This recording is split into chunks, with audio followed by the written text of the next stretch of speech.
or the number of samples you have. Okay? Now, at the other extreme, you have the max error, or the L infinity norm. The L infinity norm is the max over of this expectation of the absolute value of xi minus xi hat over all index I. So you'll find out the one pixel of the one sample that gives you the maximum error. Okay, and that is so that's why it's named the max error. Okay, so we're going to write MATLAB function maybe in the afternoon to compute MSE, MAD, max error, signal to noise ratio of any two given image or any two given video frames or whatever. Okay, and this is the way that we check out the performance level of our compression system. So the next topic is variable length coding, and that is the, in other words, lossless compression.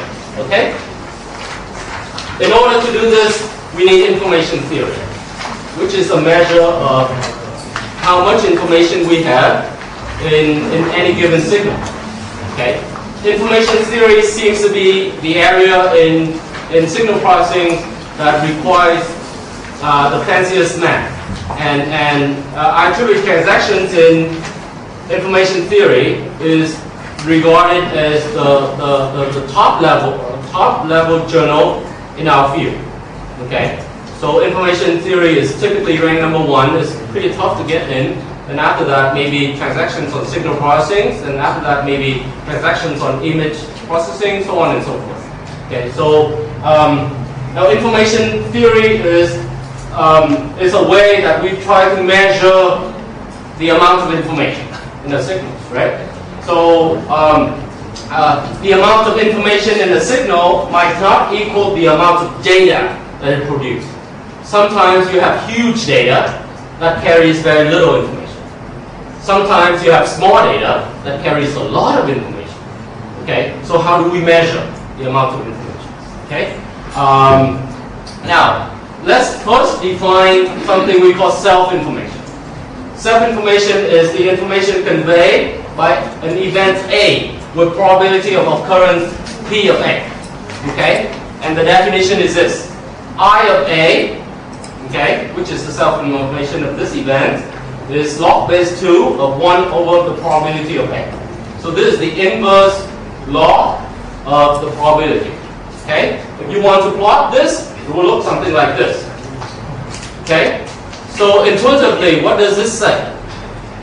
Okay, this is the probability of occurrence of an event, and this is the self-information.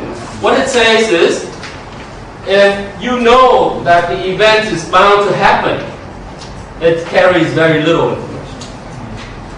Right? Because we can predict it, right? There's nothing new, right? Verbal, right? Okay. So this carries little information. But if there's but if the probability of occurrence is very, very, very small, that carries a huge amount of information, right? Just on a probabilistic level, okay? Of one single event, okay? So does that make somewhat intuitive sense? Right? So let's take a look a little further, okay? Now I claim that the amount of information is equal to the degree of uncertainty. Okay? The amount of information is equal to the degree of uncertainty. So these are the statements that I would claim, okay, from my perspective. Okay? Carry very little or zero information, okay? Sun rises in the east.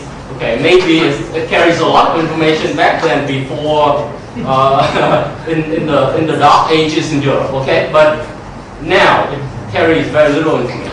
Little kids know. Okay, if an integer n is greater than 2, then a to the n plus b to the n is equal to c to the n. It has no solution. It's non-zero integers a, b, and c.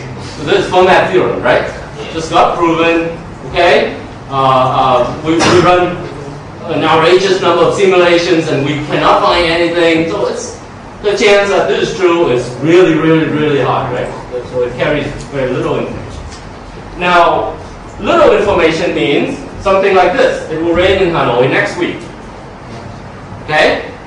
Maybe true, maybe not, okay? But the chance is pretty high, right?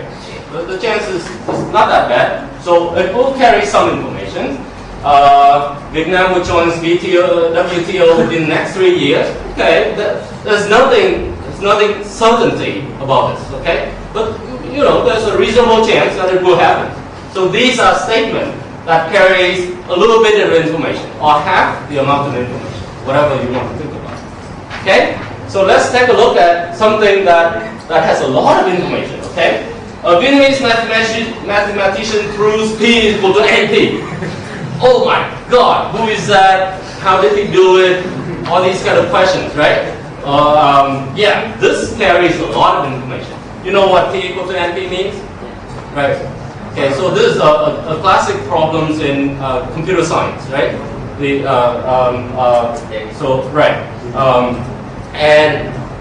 Vietnam will win the World Cup with Queen Bell, winning the Golden Boots. That chance, right? So that carry a huge amount of information, right? I'm going to call Bùi Quang Linh and say, okay, anh cho em vài triệu vào Việt Nam rồi phải cái make a lot of money, right? So this carry a lot of information. Agree? Okay? So the amount of information, as we can see, it depends on the degree of uncertainty of the event. If we can predict it, then it carries very little information. Okay? And that's how we are able to perform compression, because we can predict the behavior of certain pixels, certain signals very, very well. Okay? Let's take a look at two extreme cases, okay? Tossing a fair coin, okay? I don't know how Vietnamese coin look like, but in the US there's a head, there's a tail, okay? So maybe we're the same. If tossing a fair means you don't do anything funny to the coins, right? Just like a regular coin you toss, and probably half of the time you get head, the other half you get tail, right? So in this case, doing compression is meaningless. It's just nothing we can do. Okay, so let's forget source encoder, source decoder. There's nothing we can do. Okay? So in this case, the probability of x equal to, which is a random variable having value head, or x random variable having value tail, is roughly the same, 1/2. In this case, you would expect maximum uncertainty, minimum redundancy, okay? And in this case, compression is impossible. Okay? Now, the other extreme case, tossing a coin with two identical sides. Okay? Maybe this is the type of coins that Trạng Quân chơi với chú Trịnh, okay? Right? He knows he's just using an unfair coin. Okay? Now in that case, from Trạng Quân point of view, he knows exactly what's going to happen. Okay? It's either all head or it's either all tail. He wins all the time. Okay?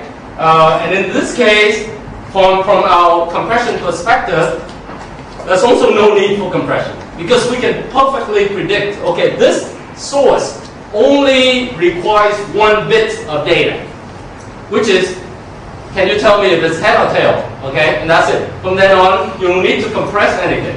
And you can always replicate exactly the experiment on the other side, because you know that coin only have head. There's no tail. Okay? So in this case, what we're trying to say is redundancy is the opposite of uncertainty. Okay?